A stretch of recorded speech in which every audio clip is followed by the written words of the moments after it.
Closer. Good evening.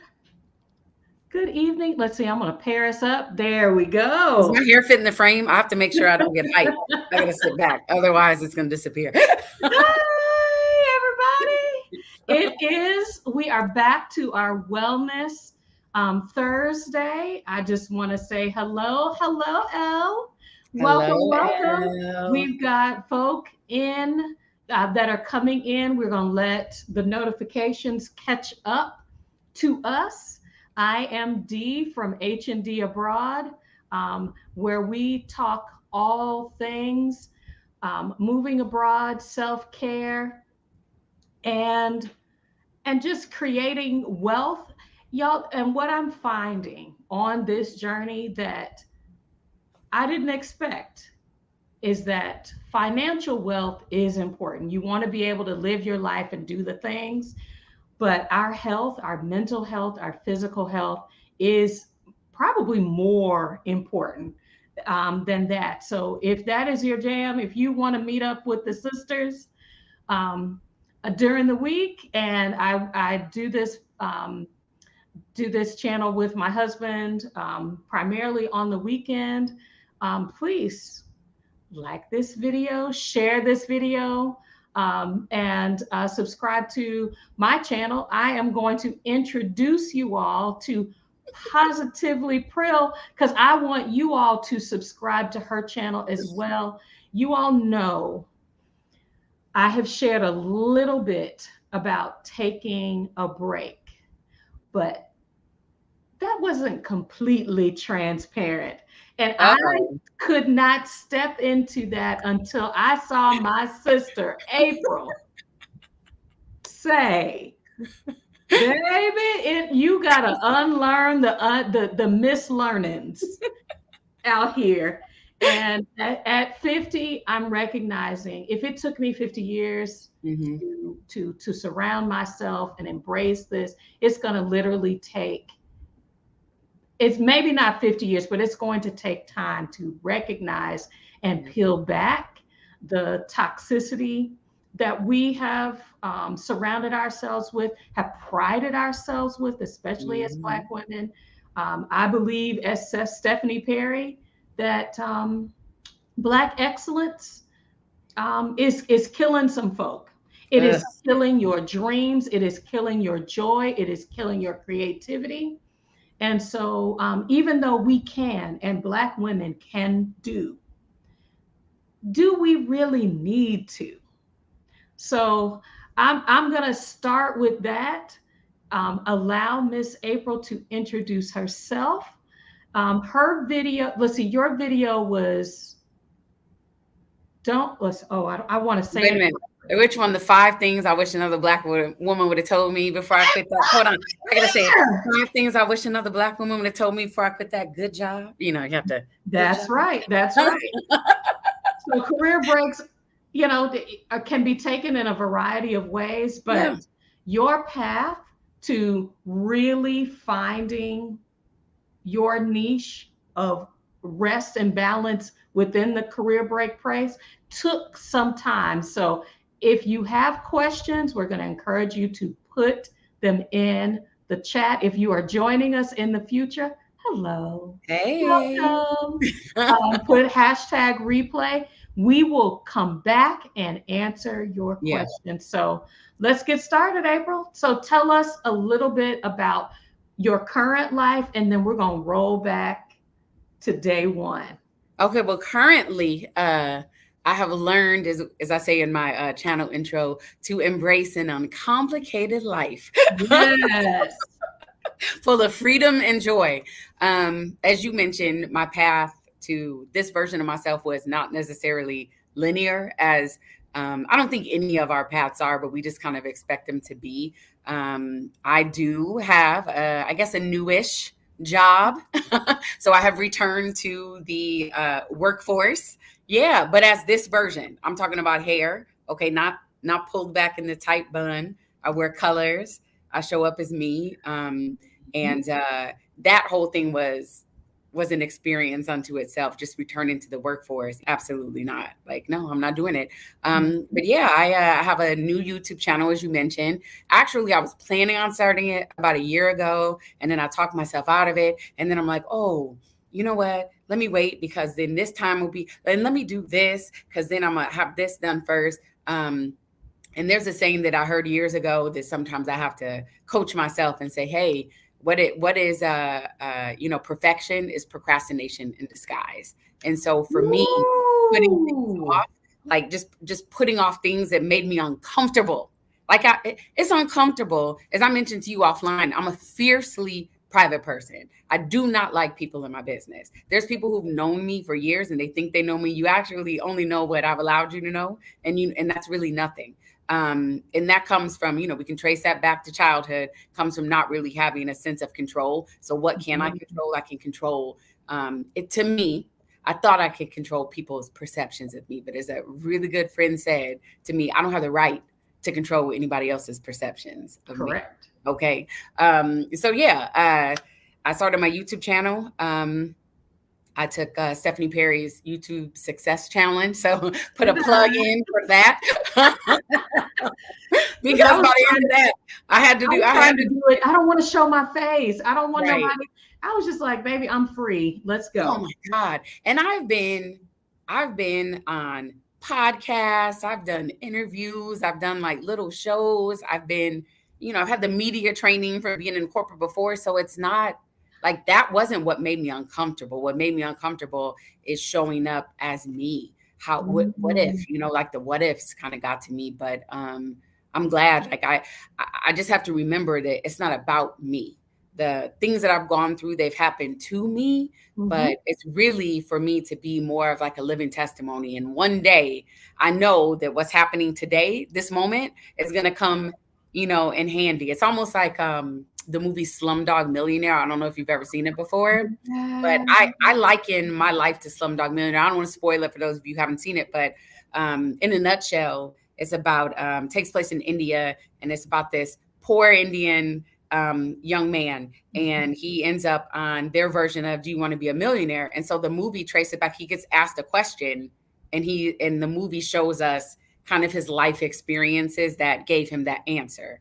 And of course, they thought, like, how can this slum dog, as they call him, this dog from the slums, be able to answer all these questions? But that's kind of how I think when we go through things, and I'm talking about some deep things through life, there is a lesson to be learned for us, yes, but there's also that piece that eventually we're going to get asked a question, or we're going to be around someone and just be able to speak life into them based on our own experiences, so they can see. And that's kind of what my channel is. Like, you can see I'm happy. Yes, 3 failed, jacked up, did them all the way wrong, career breaks. That 4th time, this is it, baby.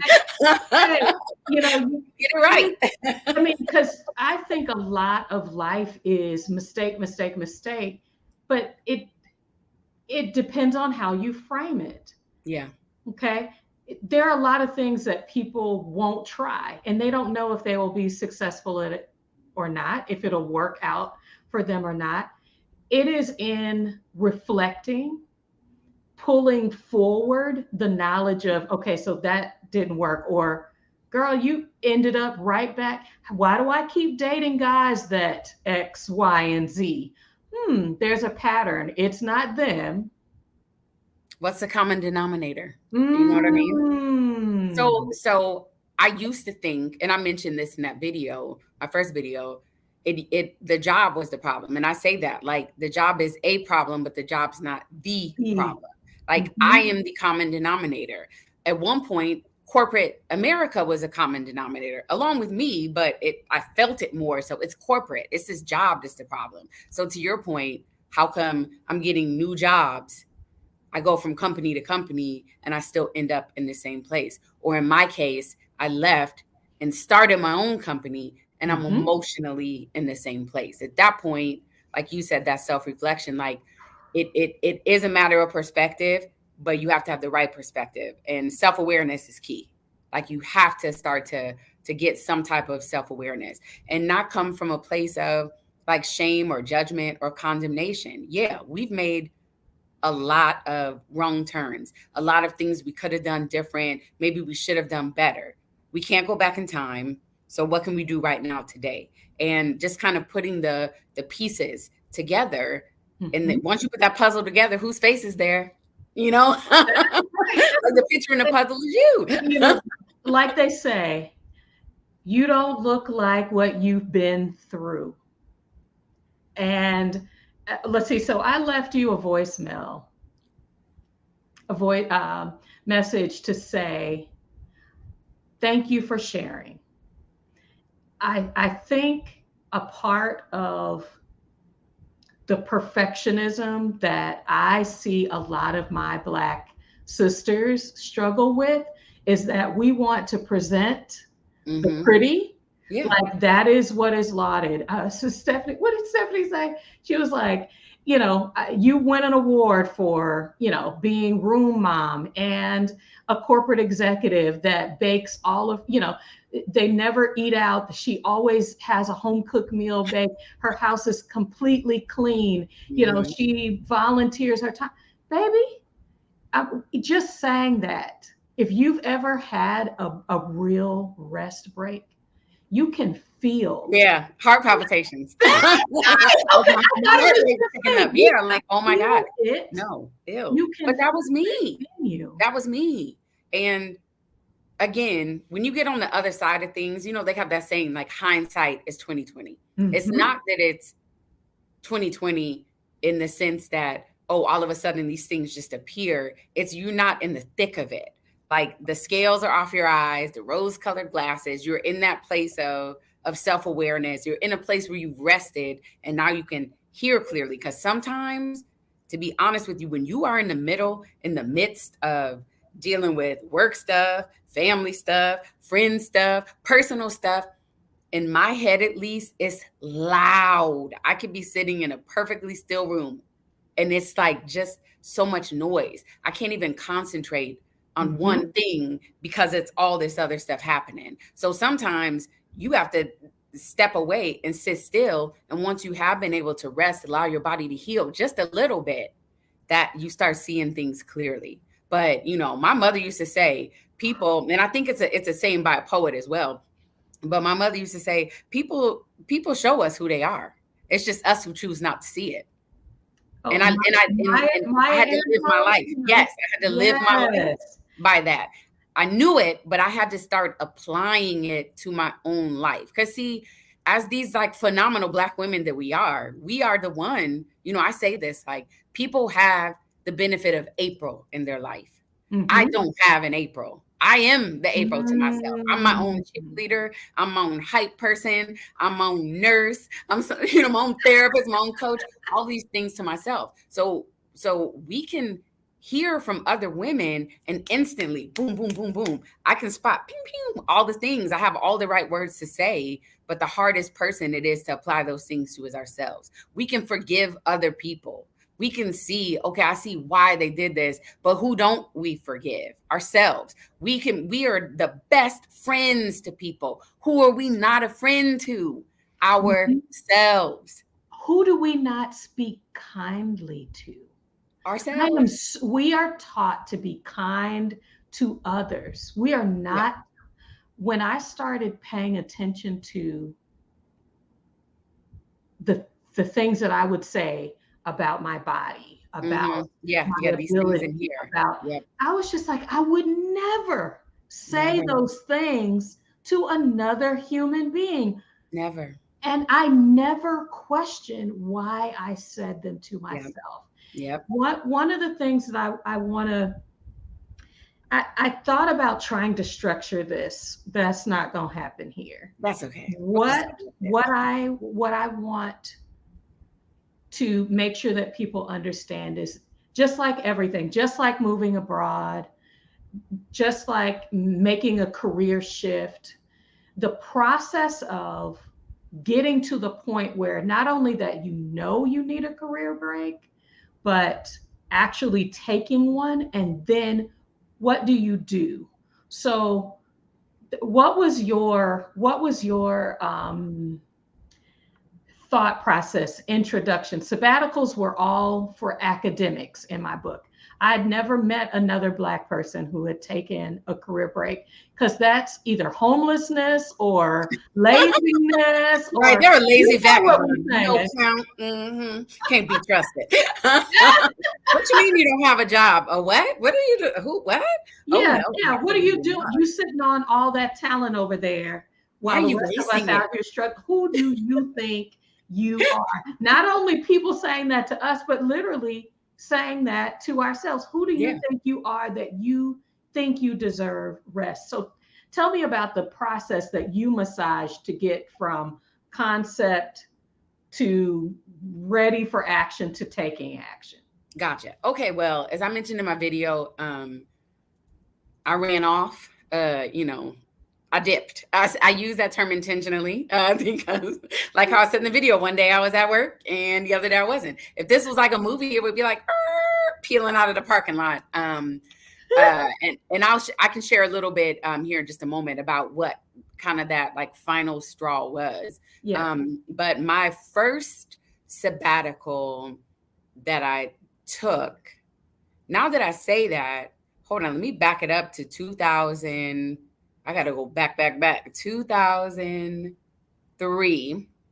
I worked for a company that we accrued vacation time by how much we worked. Mhm. And because sometimes we would be working 20-hour days, I worked for a Mhm. construction company. In the position I was in, I kind of always had to be available. I had so much vacation. So I actually was off. That's so crazy that I'm remembering this right now, but I was off for about 6 weeks. And it was when my son was getting ready to go to first grade. He played baseball all the way from 4 to 17, travel ball. Ugh, I'm good if I never see another baseball game again. I got PTSD from baseball. But for the first time, again, being a teen mom, pregnant at 16, had him at 17, went off to college at 18, I was able to rest. And I went and got me a little part-time job at the mall, at the urban wear store, so I could get me some, free discounted clothes or whatever. Right, right. That was kind of my first introduction. That was before I think that work kind of consumed me and kind of corrupted me. That was before I even understood, like, work served a purpose at that time. I've been working since I was 14 years old. Like, work serves a purpose. I want to go down south and have spending money, because we used to go down south every summer from Cleveland to South Carolina. So I got a job at Arby's. I wanted to buy, my sneakers and all my little Carhartt and the little Nike and the J's and all that stuff. So I get a job. Like, it served a purpose. And I don't know when it happened. I think my first real corporate job was when I just became indoctrinated. So fast forward to 2014. I was working again. I've always had good jobs. I mean, out of college back in the early 2000s, making almost 100,000 a year. So this is good. So I've always had good jobs. But I was working in a position and I had an opportunity to be promoted.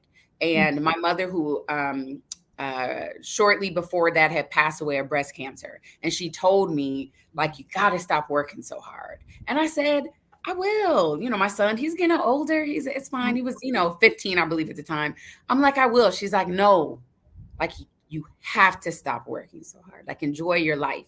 And so I didn't understand until many years later what my mother was saying. Again, we all, tomorrow's not promised to us today. So we all know that we have an expiration date. But some of us, we find out could be any day now, and I think my mother and I had a lot of conversations because her mortality was facing her. She apologized. Well, my mother I never heard my mother apologize for anything. She told me she loved me. She's not a very, look, my mother raised us to be tough. She said, you are women in this world. You're smart. You're Black. And this one here is stacked. As my father said, you're a brick house. So you're going to be in these environments where you can make money and people aren't going to take you seriously. So you got to be tough. So my mother raised her 4 daughters to be very tough. We didn't have time for emotions. We didn't have time for feelings. So here I am being offered this promotion and I turned it down. And then the retaliation came. Ooh. Yeah, my director at the time, I remember her face got red. She was sitting at her desk and she said something akin to, "What do you think I've been, helping you along the way for? Like, what do you think I've been training you for? Telling me I was ungrateful and just." Yeah, that was where I was going. Okay. Yeah, Okay. yeah, ungrateful, going off. I felt so, I felt so like fearful Mm-hmm. and confused. I knew what was happening wasn't right. So part of me was in there like, girl, no, you better let this. What he take, woman? No, we not doing that. But then the other part of me was just like, you've worked so hard and you've done this and you've done that. So I went home. Like I remember sitting in the office crying, walking out of her office, walking past the floor, past the people that report to me, and like hyperventilating, crying, going to my car, crying in my car, driving home. And I called the EAP line. And they were like, whoa, okay, you need to take some time off. Me, okay, I'll take a couple days. I just need a couple days to get myself together. Like, okay, so I'm gonna take me a couple days. And then it started turning into, I call it losing time. What my body was doing, unbeknownst to me, was resting, because rest was for lazy people, unproductive people. Oh, you got time to rest? But there's something that can be cleaned in this house. There's something that I can was be done. going to say, if I'm breathing, I'm making money. If I'm, if I'm up, something's got to be done. We are so about the movement. What happens within the career break is you start this spiral. It starts with, okay, so I'm gonna rest. I don't know about you. Well, if your career break is intentional, like mine kind of was, I was gonna structure it. I was gonna do this certification and do. I was just like, it's rest. But the trick is, can we deal with silence and nothingness? So No. we're talking about, yes, I'm taking a break. That is a version of rest. Like I'm going to stop the things that I do. But I don't there's a space that is very uncomfortable with, I don't do anything. Just because I'm at home doesn't mean I'm available to pick your laundry up, take your child to baby. I mean, Right. you're battling. So the battle is within yourself, but also the battle is with with the person, the people on the outside too. Yeah. Yeah. Oh, yeah. And what I was starting to say was what I call losing time. It's almost like a circuit breaker. So if you start flipping off lights, things are going to go out. That's what was happening for me. I would wake up, I would get up, I'd have my little coffee, I would sit down. Next thing I know, and I look and it's dark outside. I had conversations with people. I went to the store. I really could not recall these things, So do you need to hop off? Yes. Okay, go We're ahead. gonna switch. Go ahead and hop off. Um, I'll go ahead. Hello, Herman. I'll go ahead and finish my story. So what I was doing is I was saying my brain needed to rest. So I wasn't even relax me or doing things that maybe fall under that self-care umbrella.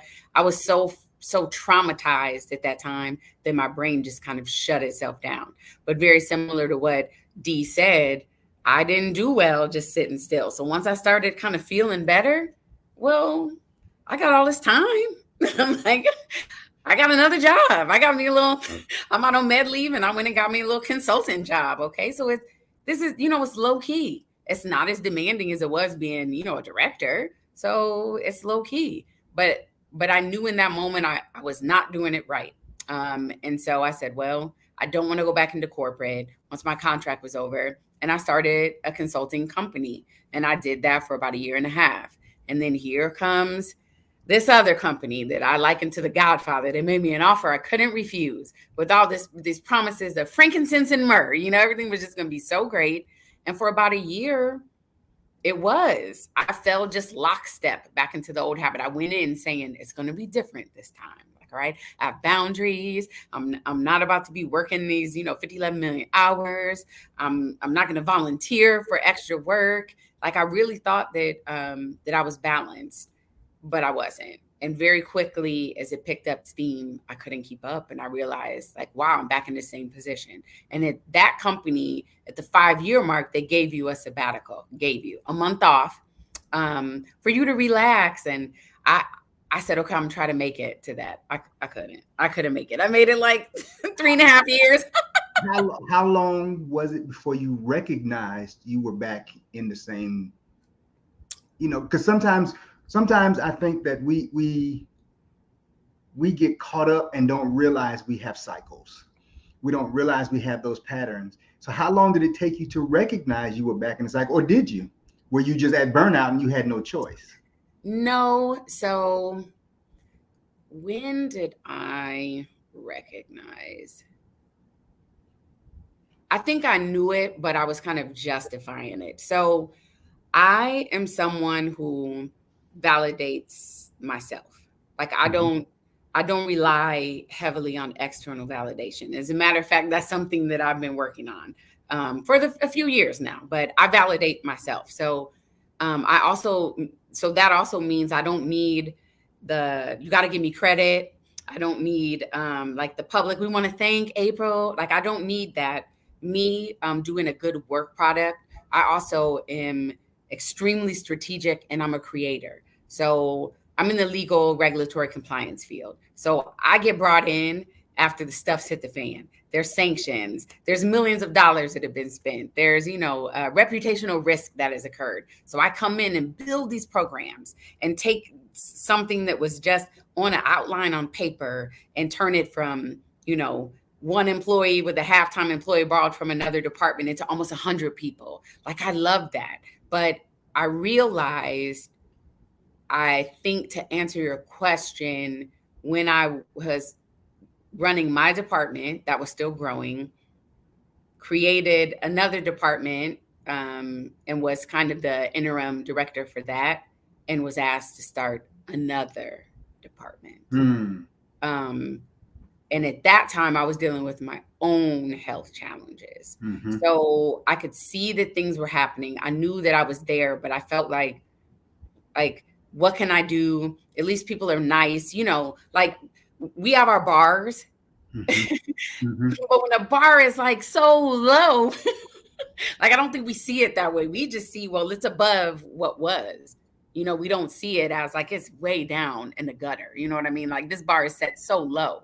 Yeah, because I think as people of color, we aren't trained to do my job description is. We're trained to focus on and other jobs. The ad hoc, that last little bullet at the bottom, and other ad hoc tasks as required. because we're held to the above and beyond standard. And so we look at every task as an above and beyond standard. And so we haven't reached the above and beyond. We haven't worked today. Yes, we have to be above reproach. We also have to be so smart, right? We have to be smarter than everybody, not necessarily that we're being compensated for it, but we have to play offense and defense at the same time. We have to be intelligent enough so they don't, think that we don't deserve to be here, but you can't be too intelligent because then you're going to step on somebody else's toes. I have a background in job development. And I have trained people how to write resumes. I sat here today in my house, spending all day rewriting a resume that exists. I've always had a problem writing my own resume because the concept of, but this is my job. Even though I tell people, but you did this, you did that. I teach people how to see theirs. So then I spend too much time doing too much. Do you fall into that same trap? Well, not anymore because I've been delivered. Okay. but I did. And let me ask you this. When you looked at your resume, did it reek of desperation? To me. Yeah. Did you struggle with it? Because you're like, who is this? Because you're looking at it. It was written by someone who's like, I need this job. I want them to validate me. I want them to see me as smart. It just reeks of just all these things that are not who you are. I spent more time taking stuff off of it than I did putting stuff onto it. Yeah. Like, okay, less might actually be more, but I don't. because the resume is so I know now resume, I have, again, human resource background. I know that resume is so cover letterish, backgroundish. But even with all of that mindset, I'm sitting there going, but if I don't explain what I can do and they don't see this, then when I walk in the door, they're going to question who I am because I walked in the door. Yes. So I struggle with that. And at 50, with being a business owner, I struggle with that. And I still struggle with the sabbatical idea. Well, so I had something very similar happen. That happened when I took my first sabbatical, the second sabbatical. I turned down a promotion because, again, I'm having my own health challenges.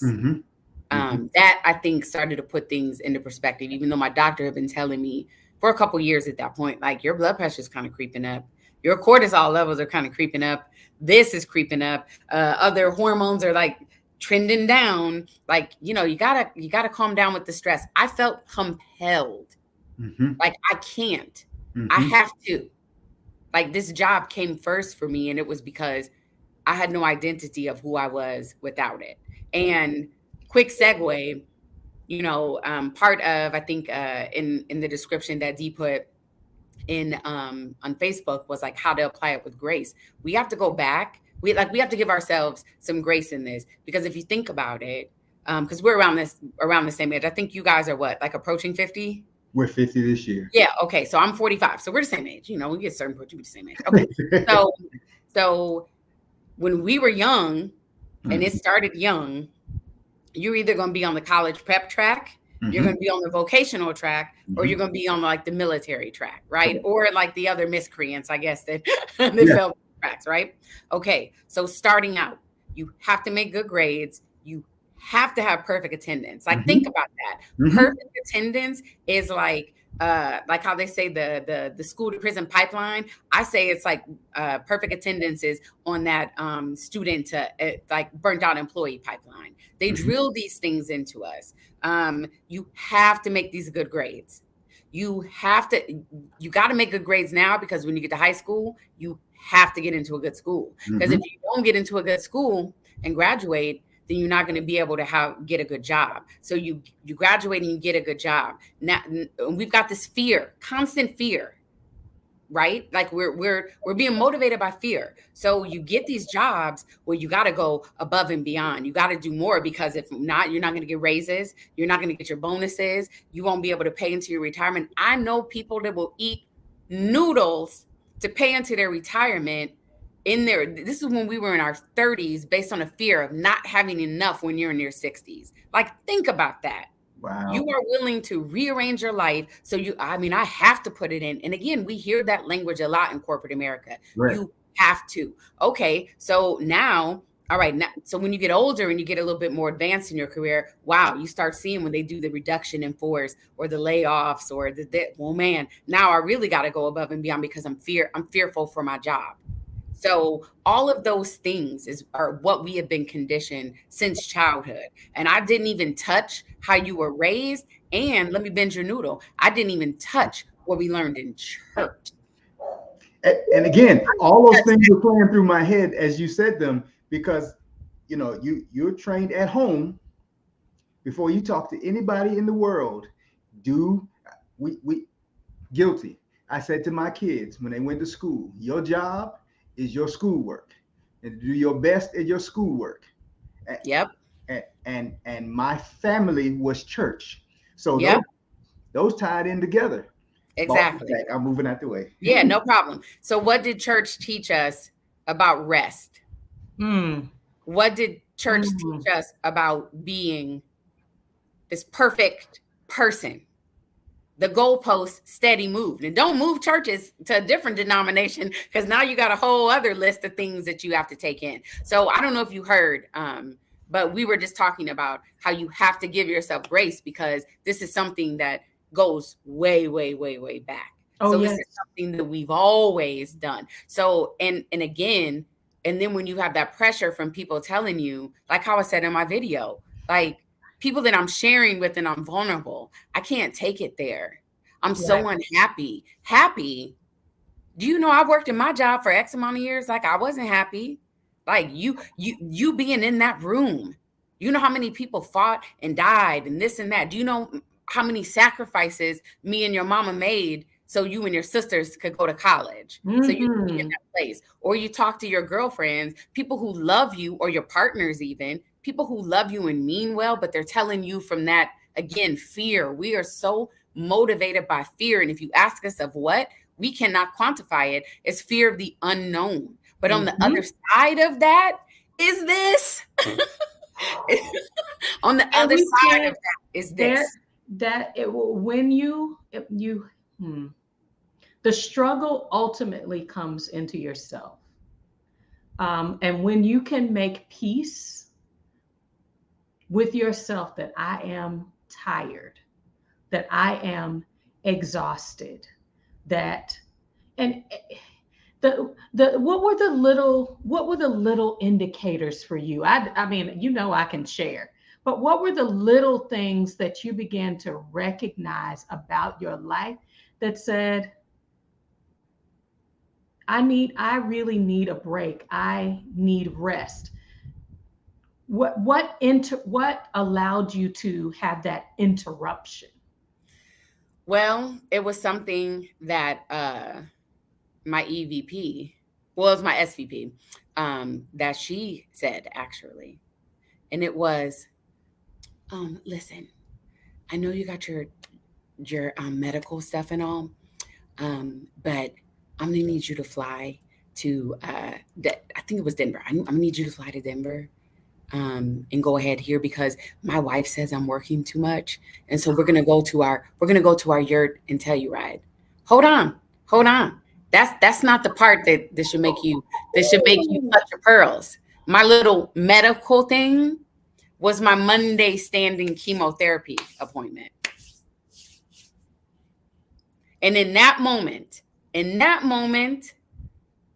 something clicked in me.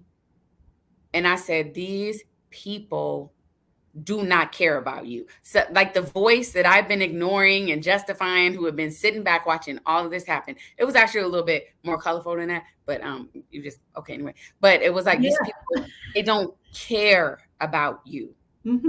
I realized, and it was like, I need to get this stuff out. I need to talk to someone, because I'm feeling as if I'm going crazy. Like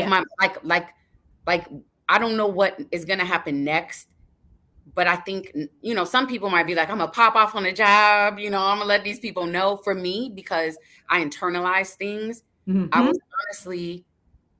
was fearful, like a true fear, scared that my mind that was going to be it. Like I was going to lose my mind, or have like a nervous breakdown, or like whatever the medical term is for that. Like I was truly beginning to be concerned for my mental health and my stability, because I could not continue to take much more. The high blood pressure, the severe anxiety, my skin being sensitive to the touch. That's how the shedding of my hair, the insomnia, all of that was not, the weight gain from this like crazy cortisol, me sitting on my iPad doing work in chemotherapy. None of it. Like, it wasn't until she said that something like a switch clicked. And I'm like, I need to make a plan. And when I personify things, they kind of become real to me. So I had to remember, the same way that I knew the very moment that I had a choice to make when I was in an abusive marriage, that this is the day that when my son goes to protect me, because one day my son is going to be big, strapping, and strong. And when my son goes to step in and protect me, that's the day I'm going to kill this man.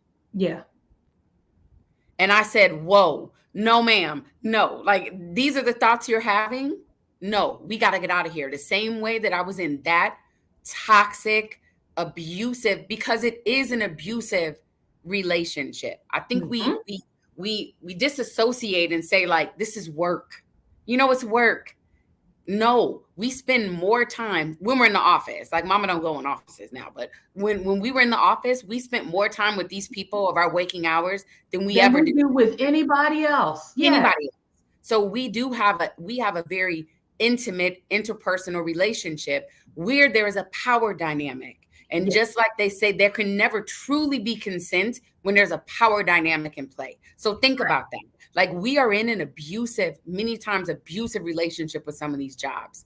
That's why a lot of the symptoms, a lot of the thoughts we have, a lot of the healing that needs to occur, it's PTSD for a reason.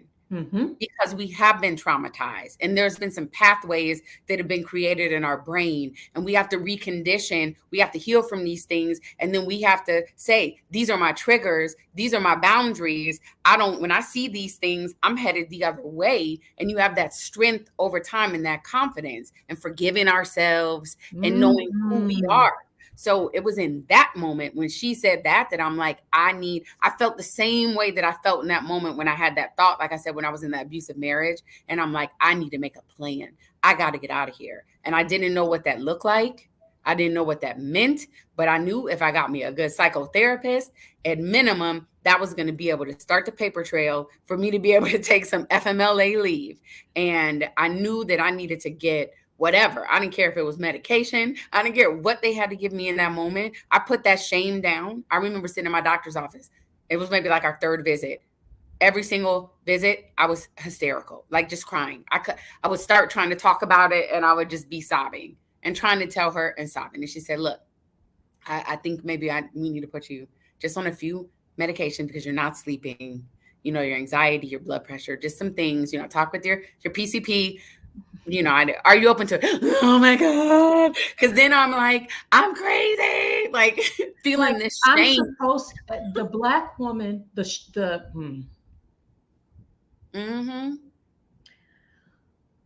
strong Black woman ideology has taken us down. Yeah. It has taken us down. I'm going to challenge. I see y'all. I see y'all in the comments. Yes, I do. I'm going to challenge you all to go back. Go back to the pictures, if you can, to your childhood. I want you to think about what you had, the diversity of things you had in your life, over your life. If you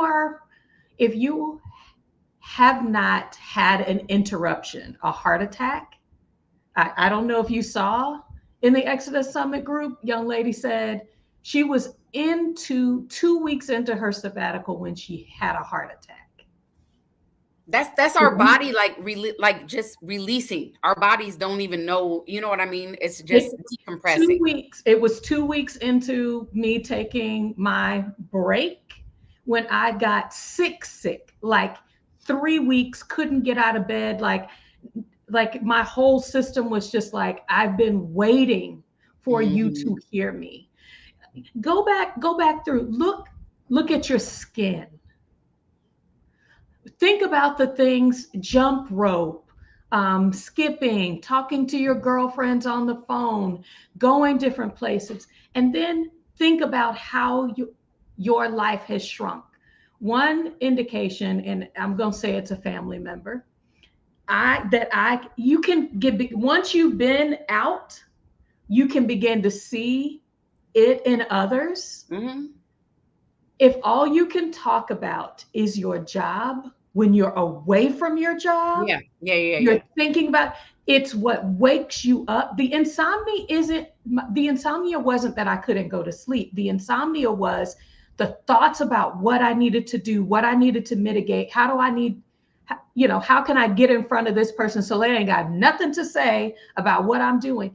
When that wakes you up, that is not normal. We have learned to live with heart palpitations, girl. We have learned to live with bowel movements that are 2-3 days apart. A week, I might go have a bowel movement once a week. Y'all, that is not normal. When you don't eat, like my meetings are, and I'm telling on myself right now, my meetings are back to back.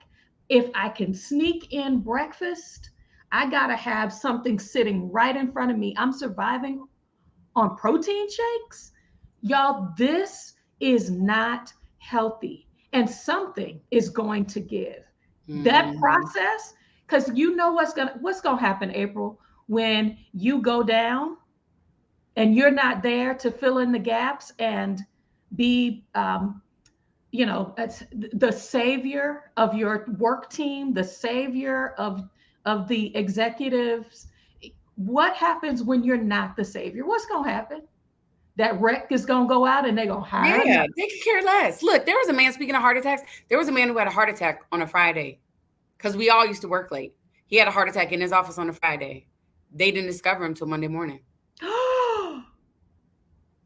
They're like, the office mate next to him came in and he had been dead for 3 days. And what did they do?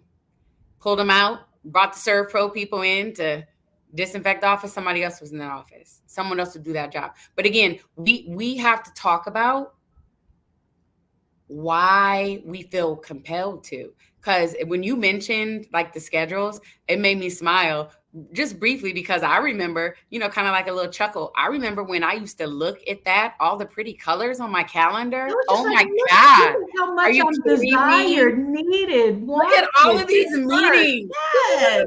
Like, when do I have time?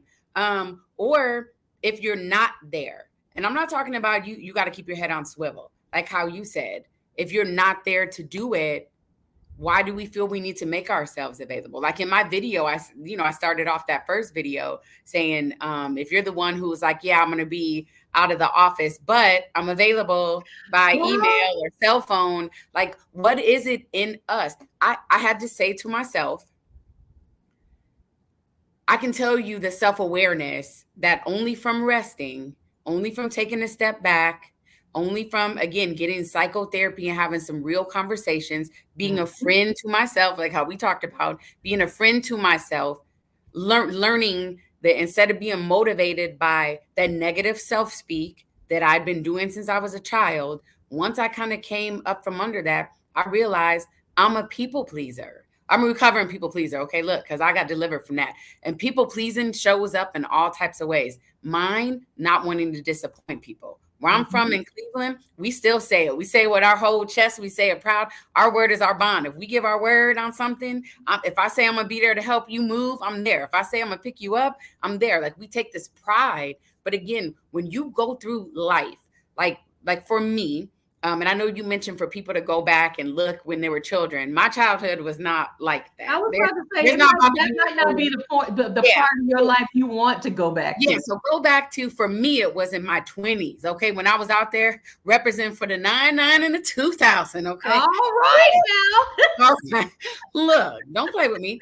But when I was in my early 20s, when my son was young, when my focus was being a good mom and work had its place. Work served a purpose. It gave me money to pay the bills to be able to provide for my son before I was consumed by work, as I say. So I realized my people pleasing shows up as not wanting to disappoint people. Oh my God. If I know that I disappointed someone, and here's the great part about it, I'm in the legal regulatory space. There's deadlines all over the place. So I'm going to meet these deadlines. I'm going to exceed these deadlines. It was funny. I was talking to your husband while you had to step away, talking about the resume, how he struggled with his resume. I said it reeked of desperation, didn't it? On my resume, at the top skills, meet or exceed deadlines is what I put.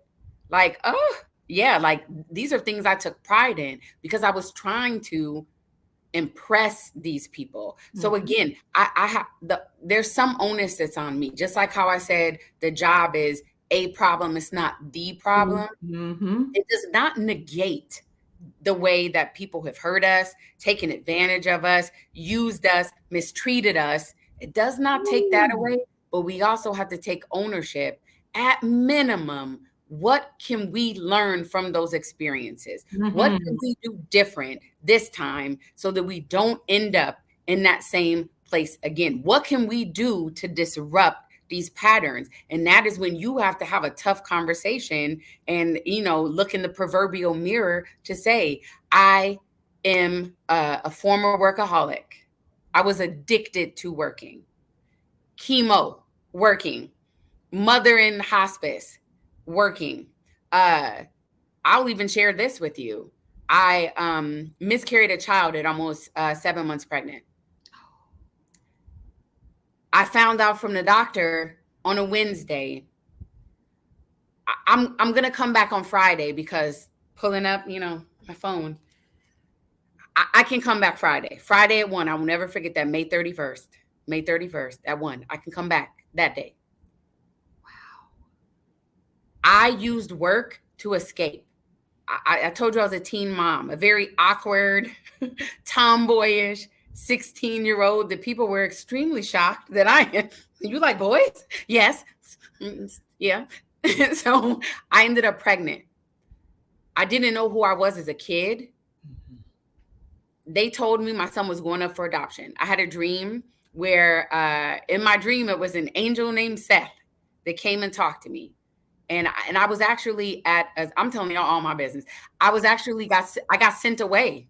I got sent away to a Catholic home for unmarried girls, pregnant teens. That was linked up with the adoption, local Catholic adoption charity. And I was supposed to have that baby and come back, I guess, with some stretch marks and a little and a little baby fat, right? Because that was embarrassing to my family at church.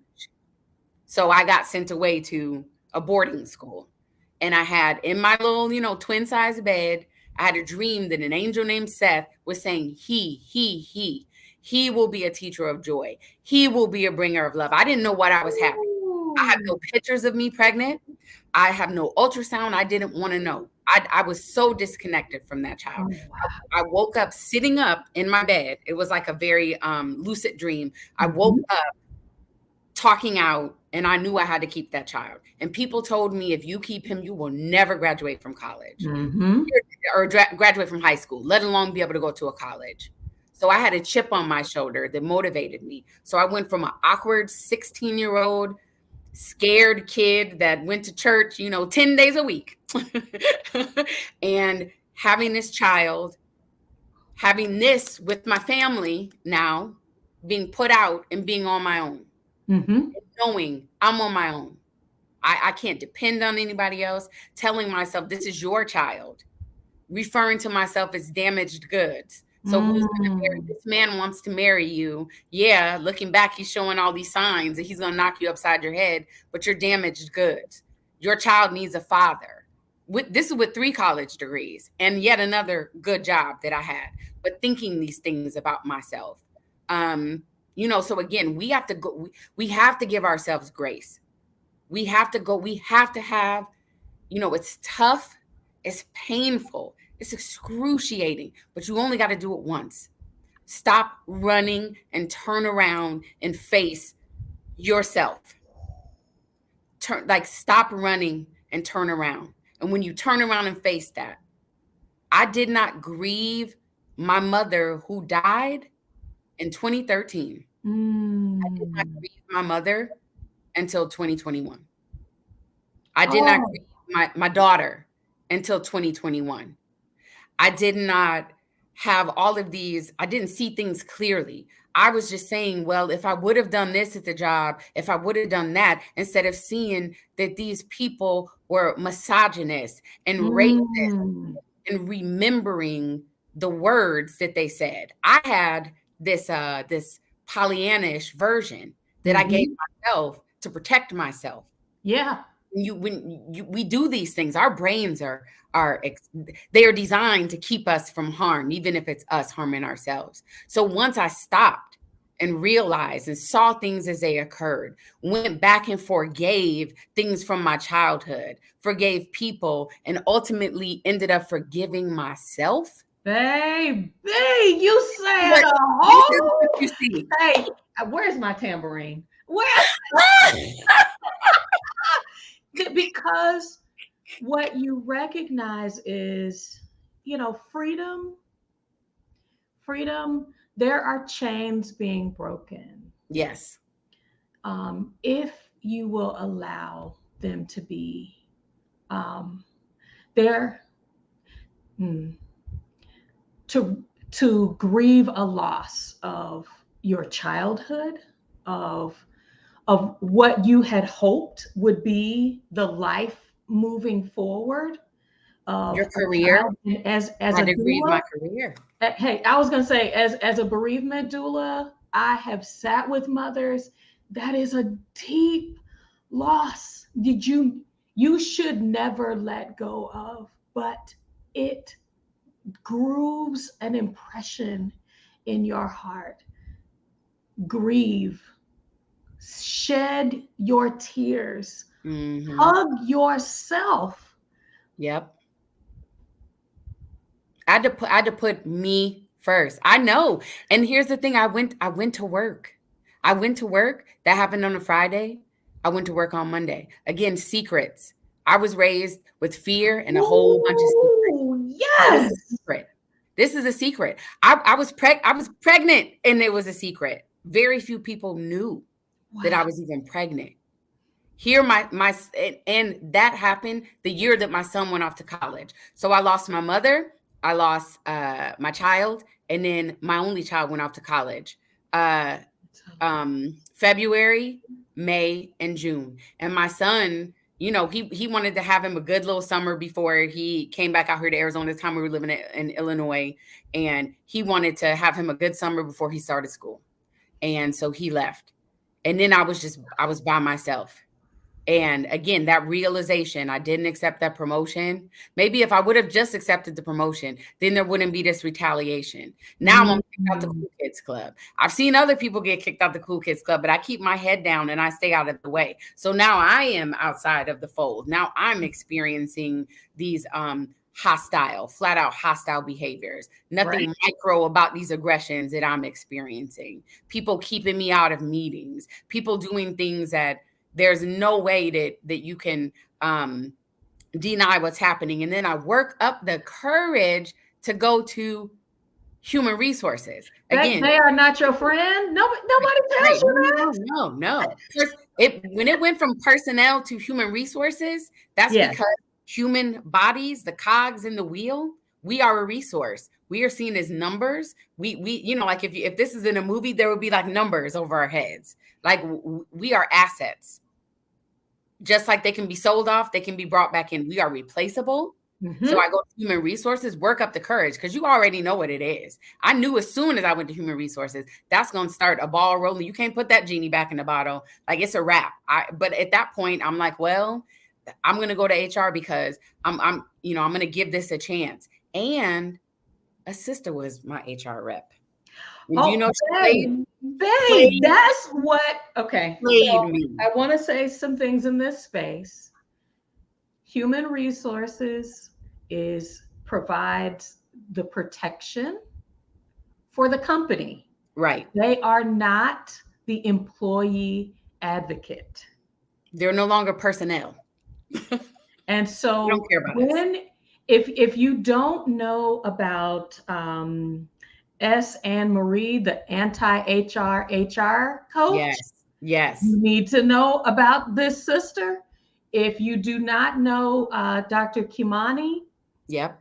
What is it? Lifting as we Norris climb. and Pants, you need to get in these spaces. And what is unpacked for a lot of people that have been down a similar road as you is there's the hurt of the toxic job, but the overlay of this was packaged by another sister adds such, I don't want to say insult to injury, but there's a pain there.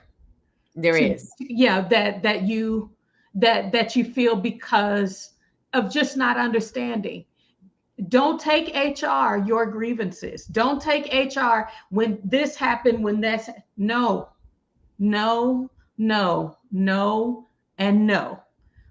What I do want to say in this space is as you are sharing, I'm hoping that you all are taking notes about the recognition and the actions to take, and the recognition and the actions that these are not a part of your personal resources for resolving yourself. So we've talked about FMLA, that you do have to have justification. You do the laws around how much time you have had to spend with an employer to qualify. Don't get out here and quit. I'm going back to your video that don't do like me. Don't run away. Love fest. Don't leave money on the table. There's some stuff you need to do before you quit that good job. Yep. So understand what your legal rights are, what your rights are as an employee, who is your best advocate. Confidentiality, and I want to say this in the space, and I'm going to ask you to continue with me on the career break journey, but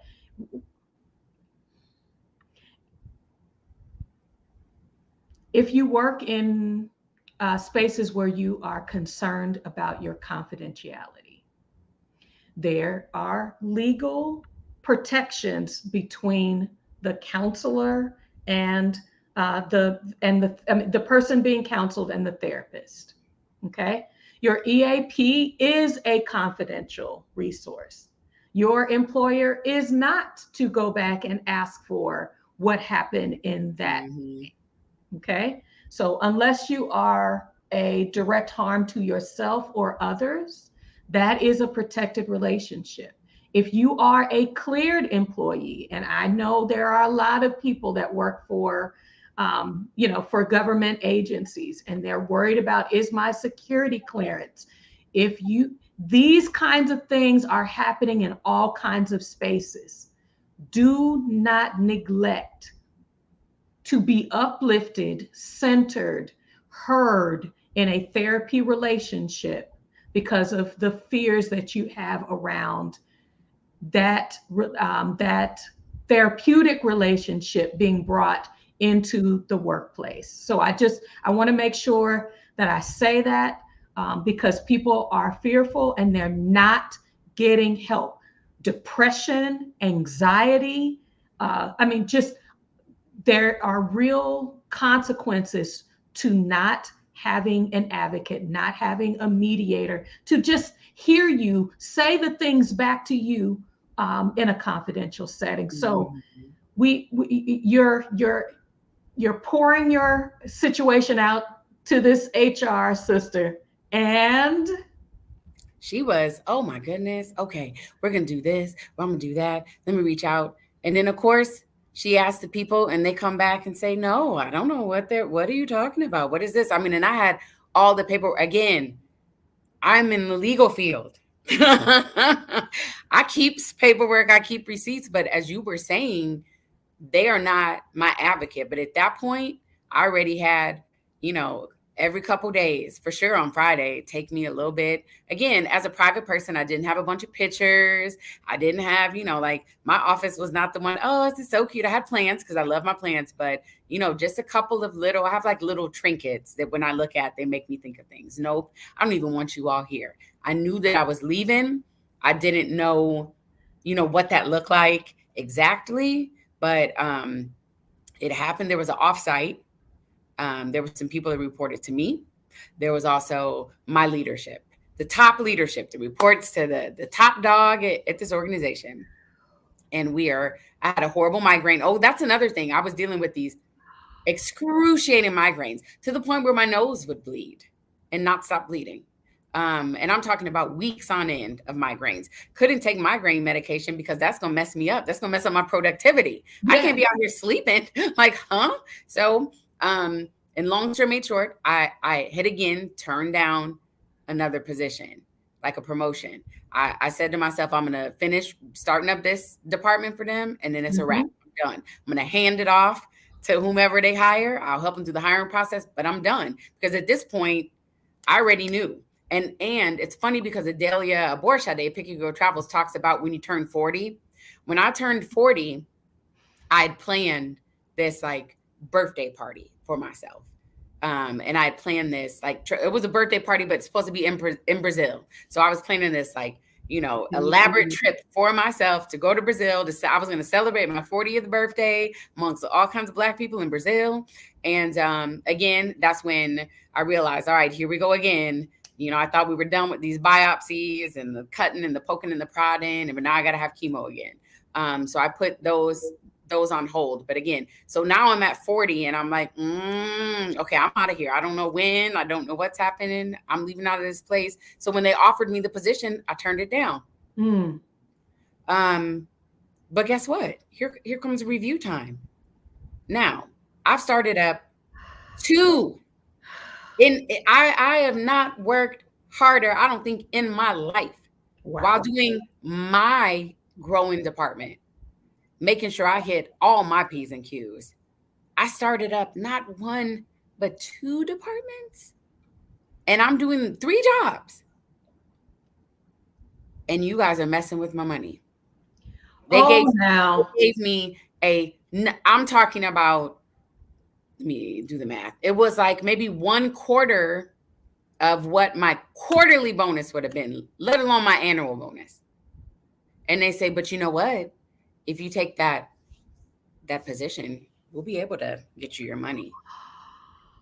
Wow. I'm like, these here. So this version of me can see it. I told them no.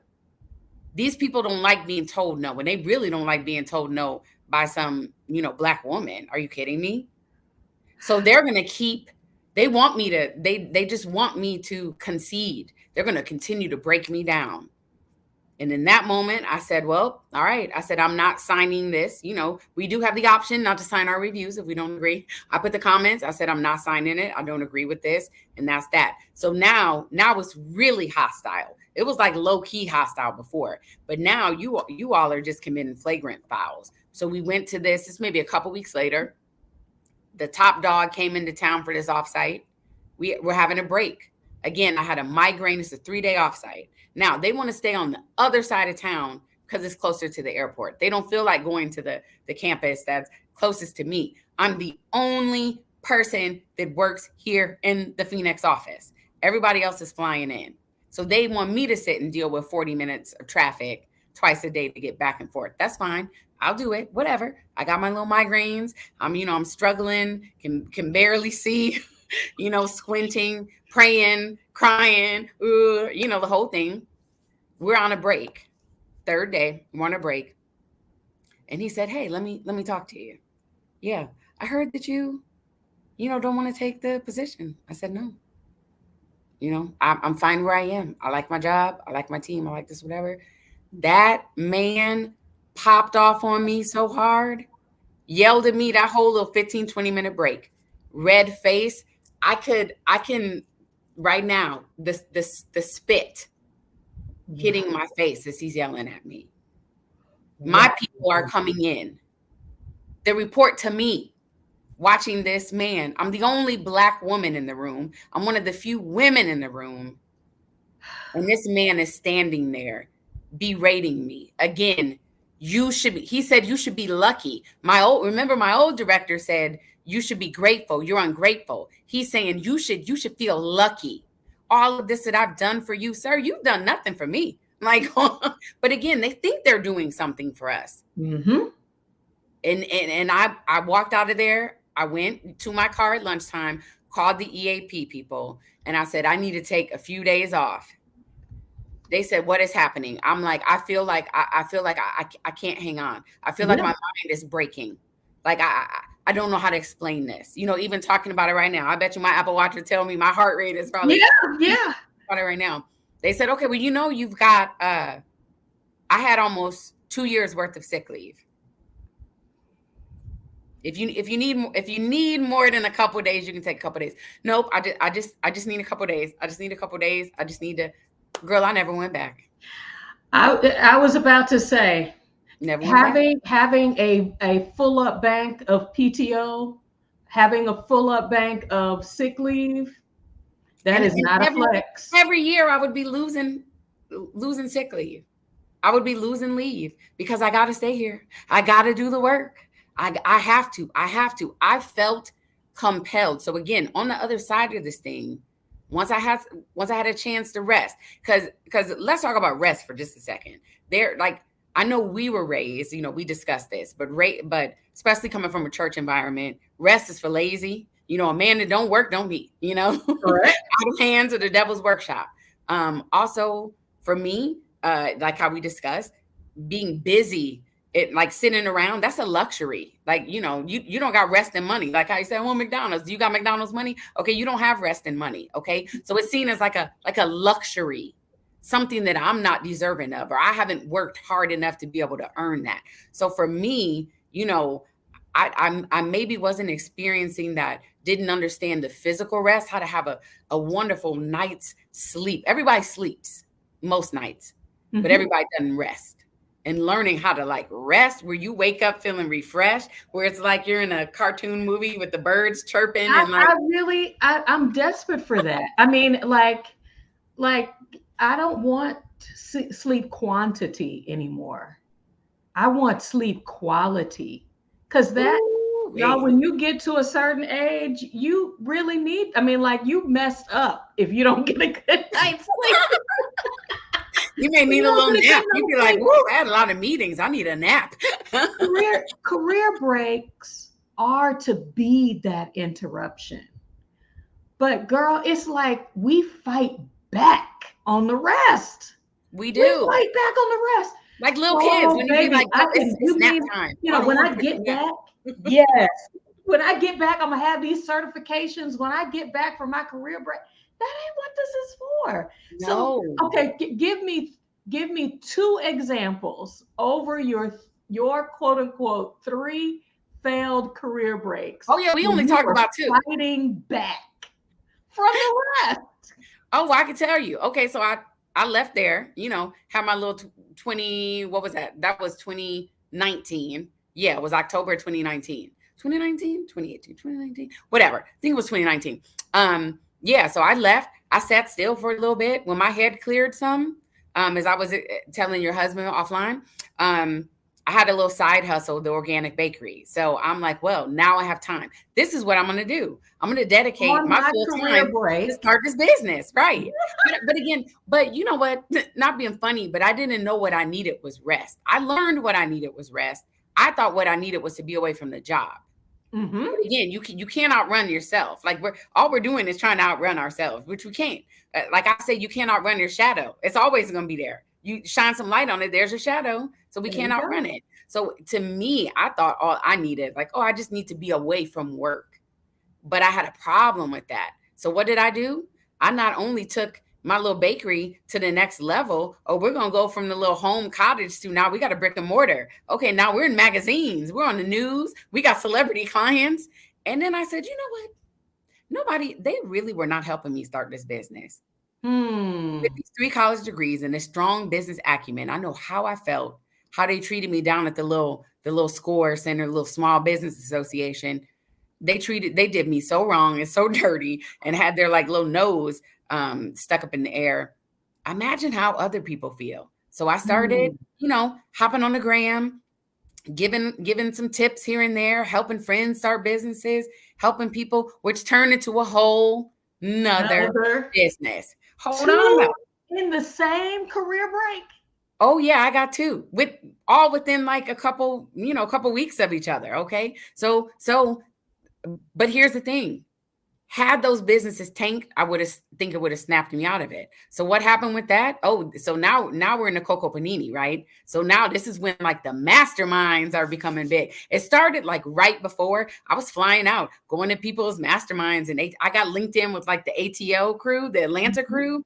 And I think we all know there's several people in the Atlanta crew, but it comes like a little visual. So here's me. I'm like, you guys want to fly? We can fly on the private jets. I don't care about this stuff. But I'm there. I'm just here with my little pure heart. I'm in masterminds, and I'm talking about $30,000 days I'm having, because these are like $25,000 masterminds. So I had to come up with something to sell these people.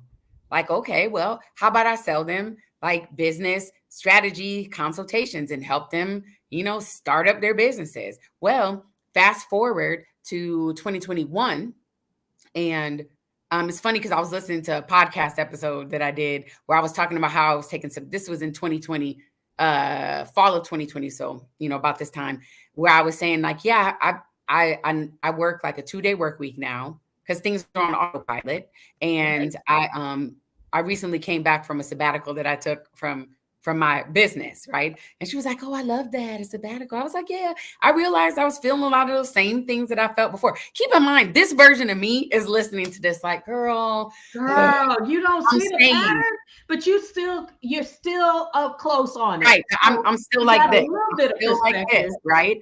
So I'm like, yeah, I felt some of these old things coming up. So my business was at a good point. So I just started, it started with me taking Fridays off. And then I did like Monday, Fridays. Then I took a couple weeks off. And then I took several months off, you know, and blah, blah, blah. And I'm like, yeah, so now I'm back. It's like, oh, what are you doing? I used to tout myself and be proud to say like, I'm a serial entrepreneur. Again, you got to think about it. I'm coming from being a literal workaholic, somebody that was addicted to working. There was a visceral physical response. It happened when I was not working. I thought about working all the time. Instead, like how you laying down, let me pull out this notepad, or I'm just going to sit up because now my brain is awake. Oh, I had this. So that is lauded in an entrepreneur community. You got to hustle. You got to hustle, hustle, hustle, hustle. So I'm like, well, I've been hustling. This is easy compared to what I came from. But again, like I told your husband, the bar is way down here. Yeah. So just because I'm above this old bar, the bar is in the freaking gutter, girl. Anyway, I was saying some good stuff. I was saying some good stuff on that podcast, but still, it was comical to me just listening to that version of myself. So let's fast forward. I'm having these meetings with my clients. Okay, so where are we? Looking at the scope of work. You know, you didn't like, you know, they have like their actions that they need to do. And for some of them, they were existing business owners who want to scale their business. So, okay, maybe you were like a little side hustle. You've been in business.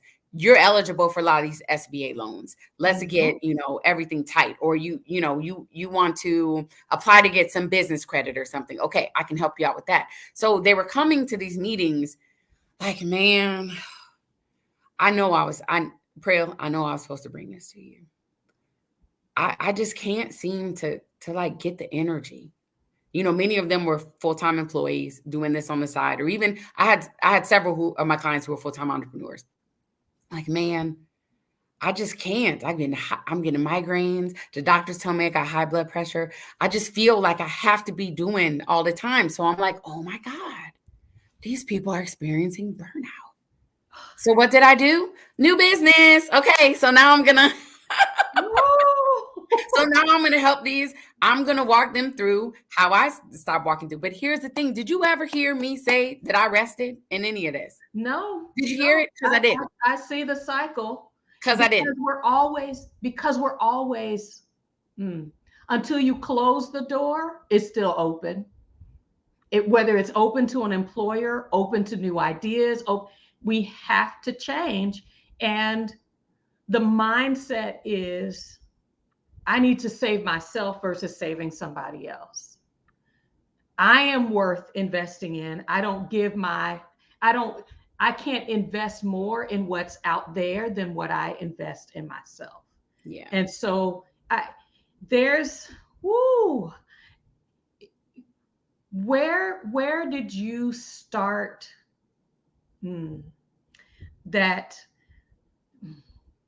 to turn the ship? Because you know ships turn slow, and you've got to have a mark in the distance that helps you to see I'm on track to either keep doing what I've been doing or I'm choosing a new way. What did you keep in your line of sight that helped you and is helping you to stay in the lane that embraces rest and that doesn't, because I think we are perpetually susceptible. It's so easy to just fall right back into it. What did you learn in the 3 fails that you feel like I'm really sitting deep in the break that I've needed, and I will never go back to how I've done business before? Oh yeah, that's a great story. Okay, thank you for asking. Okay, so remember I told you I mourned my mother in 2021, mourned my daughter in 2021. That was because, rest in peace, Roxy T. the Wonder Yorkie. I had a wonderful, almost 15-year-old Yorkie who passed away of cancer. Mm. And I've been in therapy this whole time, working on myself, becoming a friend to myself, really course correcting some of these behaviors and just forming, like you said, some new pathways and adopting some new behaviors. And I was, for the first time, I was not, that was my first, I think, major life event that happened where I was not always like, fisticuffs, like trying to protect myself, or I was in touch with my feelings, which is completely overrated, but it is what it is. I suggest people do it, but again, if you're not feeling all the feels, that is, for me, when I go logical, then I know I'm off base. Right. I say you cannot heal until you feel. I have a lot of it. I think I should have been born like back in the 50s as a white advertising exec. So man, that smokes a lot of cigarettes and drinks gin during the day. But when I lost Roxy, I mourned her. I had to put her down on, it was Sunday, February 14th. So it was Valentine's Day, which is perfect because nobody ever loved me. She was always happy to see me. She was my road dog, my ride or die. And she was actually, I think, like a support animal as well. She was never trained. I never viewed her as that, but she gave me someone to take care of, and she knew when stuff was off and she would come and snuggle.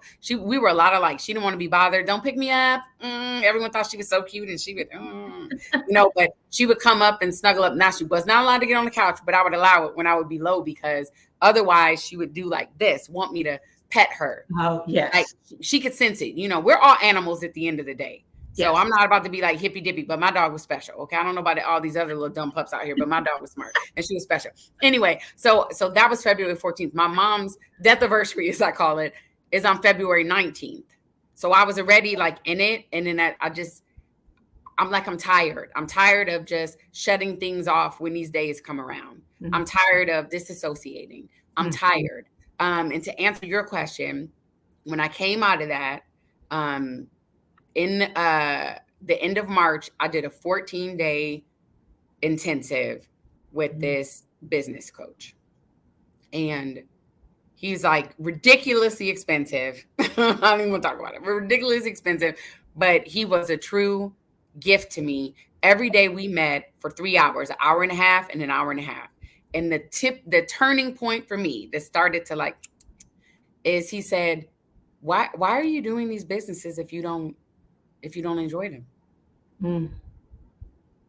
And I sat there kind of like how I did in my therapist's office when she said, describe yourself without mentioning your accolades, your job, your son, whatever. And I was like, because I have to. And he says, who says you have to? And hearing myself, he said, you know what? I give you permission to walk away from these businesses. Again, not now. Let me tell you how I was feeling. I already walked away from a career, right? 3 college degrees. I worked my way up, not in one career industry, but in another. I got this, motivated by it. Y'all told me I wasn't even going to graduate high school. So again, I'm going to show up and be the best I can be every single day. So I left this good job and started a business where people told me, why would you do that? Oh my God, what about this? What about that? And then I have successful businesses, and now I'm walking away from that too. He said, just sit it down. You could come back if you need to. But how about you take a break? But here's the kicker. I'd been pretty much inactive in my businesses for about a year. I had some affiliate things set up. Look, that's what I'm telling you. I help people set their businesses up on point. But so I had several thousand still coming in, nothing like it was before, but there was still money coming into my business, but it was just on autopilot because I was feeling the same, the same heart palpitations, the same anxiety, the same procrastinating, like, oh, I don't want to do this. And I'm creating all these new avenues within my business to try to, I think, keep me interested, instead of just saying, it's okay for me to walk away. It's okay. Even though it sounds silly, I didn't need his permission in the literal sense. I needed to hear someone that I respected, that I was looking to and trusting them for guidance to tell me that, to walk me through those things. And he said, all right. And apparently something happened in my face. I started crying. And then he was like, all right, now we can get to work. That's what we did, and talked about what does a business look like for me? What do I want out of a business? What do I miss? I realize I miss, like, I don't want to necessarily be want to put other people, because again, I don't like to disappoint people. So what about my clients? What about the people out there who need me? No, what about me? What about what I need? What about what I want? What about what makes me happy? I couldn't answer that question because I didn't truly know who I was. Again, from elementary school to high school to college to work your way up to now starting businesses, I never rested. And that was a turning point for me. For me to say, it's okay. I don't owe anybody any explanation about what I choose to do with my businesses. Baby. I'm going to take time for me. I started saying this selfish season up in here. Like, it's about me. My son is grown. My son will be 28 years old at the end of this month. He has been on his own since he left for college, essentially. I mean, they're never really on their own, but you know what I mean? My son is good. What else do I have? And then I discovered the wonderful, I discovered Stephanie Perry through Rashida Dow on YouTube from like her MSNBC or MSN feature or whatever. I don't know what I think all of us discovered when she did that first MSNBC. I was that's when I had 4 jobs. Like I said, they're part-time. They're part-time jobs. If I'm breathing, I'm making money. And why I not? was looking for inspiration, and it just came up. And I was just like, when you're deep in it and people are talking, I was just like, oh, that's for people that, and you come up with your whole list of, those are the people who can afford to take a rest. And then I started looking at the Black women in my family, the Black women that I took care of, the Black women, when you go to their funeral, people are saying, every time the church doors were open, she was there. She was there. If it was a repast, if it was such and such. If there was a new person or new family, they never went home. She always took care. What happened for me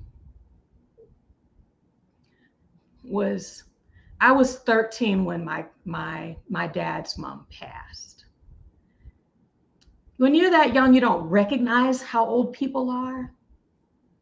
I picked up, as we're decluttering, I'm putting together the things that are precious to me. And I calculated that she was 56. Like my mother when she died. That's young. That's us in a matter of years. Yeah. So if you think this is, not only are we bringing generational trauma, we are just living it over. It is genetic. Epigenetics is true. If you don't know about epigenetics, please research it. But you're either going to perpetuate these things that have come down, or you're going to be breaking chains. And I need our daughter and our sons to see, this ain't it. My daughter, our daughter works.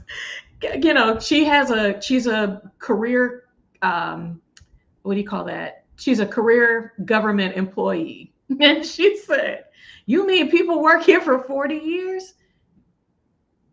That used to be the thing. Oh, I'm going to get this job and I'm going to sit on this job and, I'm going to work this job till I don't work these no good more. benefits. And she said, these good benefits. And she said, you mean people actually work? That's the kind of, I want the interruption to stop happening at 40 and 50. I want it to happen at 20. I want people to say, you mean FIRE, financial independence, retire early means not only I'm not trying to work hard, I'm working smart, so that I can have more. I create the opportunity to have more and more of my life back. I felt like I couldn't leave because the house, the car, the debt, the student loan debt, the consumer debt. When Mm-hmm. you start unwinding that chain and you realize I ain't got to be here no more. No, you got options. Oh, the You do power, what you want. just making those shifts, but taking a look around you at what is the effect of continuing the way we've always done things. There are casualties. There are Yeah. women, there are Black women who the, are harbingers of the impact of making the choices of not learning the lesson. Apryl, you have shared, girl. I when we meet, I know, big old this hug. is going to be a family reunion. You are my sister. The ladies that I see in this chat, I hope that you have seen yourself in the story shared. I always, when we share in this space, we're talking about toxic jobs, we're talking about, baby, we're going to take a breath together. Let's just take a breath of breathing in. Ooh, and letting that go. Mm-hmm. That you have the power to today to make a choice about, I will respect and listen to my body. Yep. I will pay attention and make the changes necessary. Doing it scared, doing it without understanding, knowing how. When we talk about having a tribe of Black Yeah. women Community. around you, if nobody else is doing this, you need to be in a circle of women who are.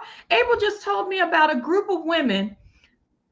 They've been meeting for a year, For a every year. day. If Mm-hmm. you don't have a group of people who center rest, who center freedom, who center it, that just because it's always been done this way, that it doesn't have to.